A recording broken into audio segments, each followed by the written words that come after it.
So today, how about we take a look at Afterburner Climax. Afterburner Climax originally came out in the arcades back in 2006, but since there's like next to no arcades around here, I never got to play it until April 22nd, 2010, which of course is the day that it came out as a downloadable game for the PS3. I'm gonna say flat out, I think this is an excellent addition to the Afterburner series. The first Afterburner was a lot of fun, but any Afterburner fanatic will tell you that Afterburner 2 was the better game. It was kind of like an upgraded version of Afterburner. It had the same music, the same F-14 Tomcat, but it had more levels and other minor improvements. Crazy thing was that it came out the same year as Afterburner, so it was always hard to come by both machines in one arcade unless the arcade totally rocked. I could never get into Afterburner 3 for the Sega CD, it was just too different, and recently I found out that it's just a port of a Japanese arcade game called Strike Fighter, which is a sequel to G-Lock Air Battle, which I guess some people consider those games to be a part of the Afterburner series because they're flying games made by Sega, but I don't. And that, of course, brings us to the fourth installment of the series, which is Afterburner Climax. Afterburner Climax has the same great feel of Afterburner 2, but with upgraded graphics. The controls are great in the sense that they feel just like the controls for the previous Afterburner games. Newcomers to the series have told me that they went into barrel rolls way too easily, but really that's a good thing since mastering the barrel rolls will of course allow you to dodge missiles much easier. The sound in this game is pretty good. I didn't really care for the new music.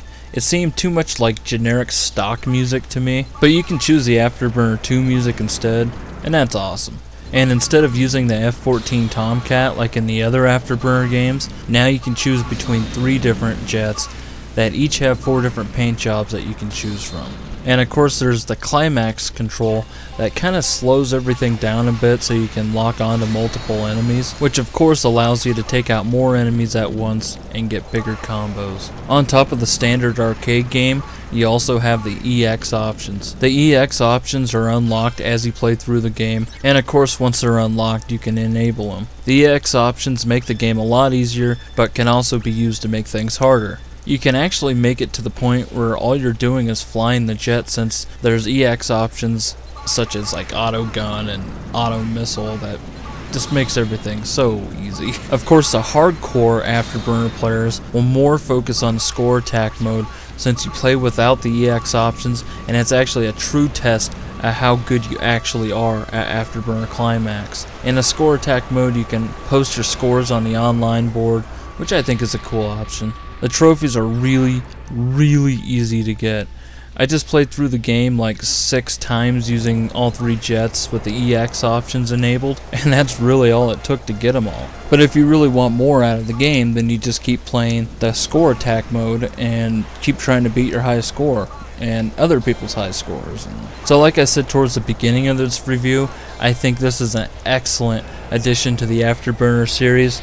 It stays true to the original games. Old school Afterburner fans will definitely like it. I know I did. I wasn't let down one bit. I think it's an excellent game. Newcomers to the series might be a little let down because, you know, I mean, like a complete playthrough of the game only takes like 15 minutes.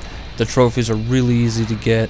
So if you're not interested in high scores, then this won't be for you probably, you know, unless you just want those easy trophies and you want to support Sega, because Sega is awesome. Overall, I think everybody should buy it, because I think it's a really good game. There's something for everybody here. So, yeah, that's what I think. Go buy it. Go play the game. Seriously. Or are you still listening to it? Go play the game already, damn.